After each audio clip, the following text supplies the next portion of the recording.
Last month, 3 downtown businesses were devastated by an early morning fire, and now all are working toward the future, rebuilding what was lost. One of those businesses, a mixed martial arts gym, has been helping those who come through the doors rebuild their lives. Q2's Brendan Sullivan shows us how.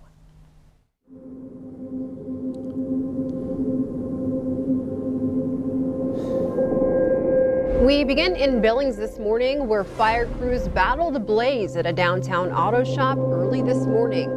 The Billings Fire Department was called to the 1600 block of 2nd Avenue North around 1:30 for a report of a structure fire.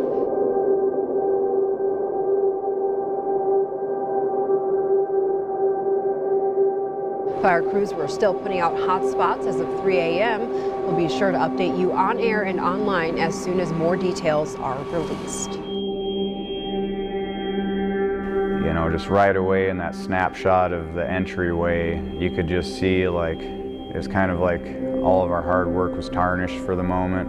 For 8 years, Will Grundhauser built what he calls his temple, his church, in the heart of downtown Billings.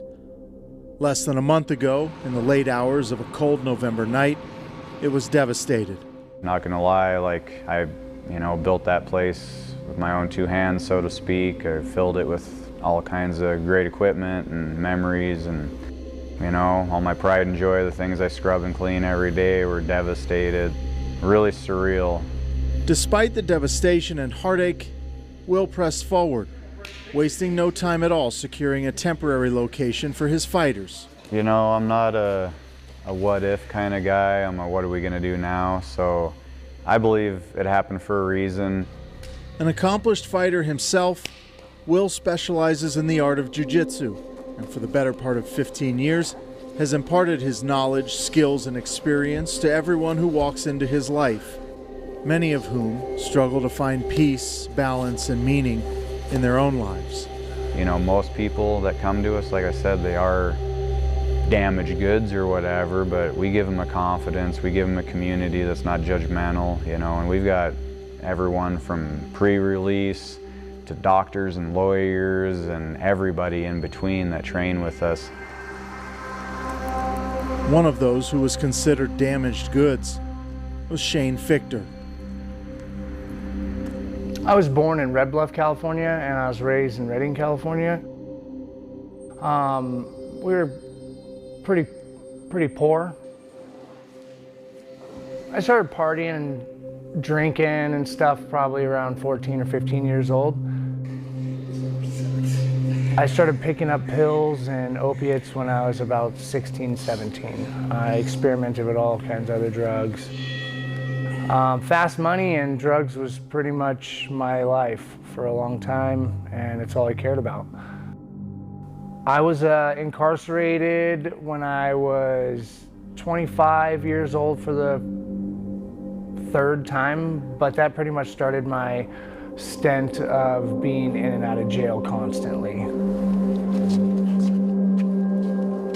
Shane and I have been married since February of last year, but we've been together off and on since the beginning of 2012. We used to sleep in the back of a car when we first started out. He was the type of person that would take anything. It didn't matter to him. He would take it. He would drink it. As long as it got him high, he would do it. He was always this good person. He was just doing really bad things. She's my biggest supporter, which is crazy too, because me and my wife have been through so much together when it comes to addiction. I drug her through the mud for a good 7 years while she also had an alcohol problem.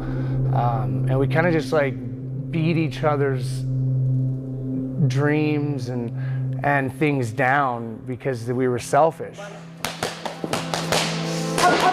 And then one day, as he stood before a judge about to tell him why he should be released into treatment, something in Shane clicked.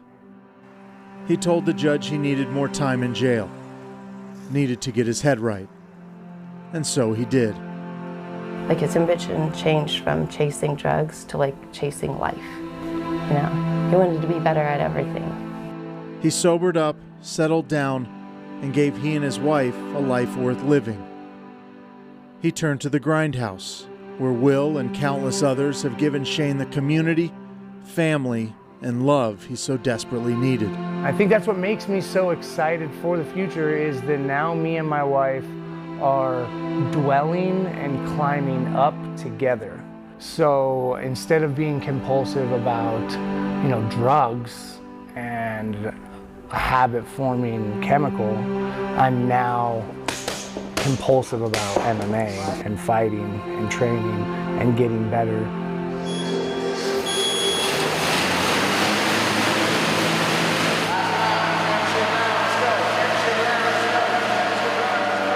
He wants to be a mixed martial arts champion. He turned pro earlier this year and will look to pick up his second professional win tomorrow night.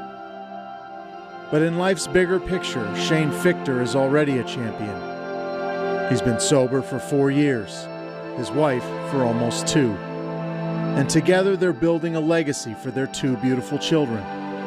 A legacy free from drugs and alcohol. A legacy that gives back to the community that he now calls home. Why didn't I start doing this when I was 20? Why didn't I start working towards dreams and long-term goals when I was younger? But everybody has to learn their own way, and I wouldn't change anything for the world, because that's what made me who I am today. Brandon Sullivan, MTN News. What a great turnaround. Now the fights start at 7 p.m. tomorrow night at the Rimrock Auto Arena. And a percentage of the proceeds from each ticket sold will go to the Grindhouse.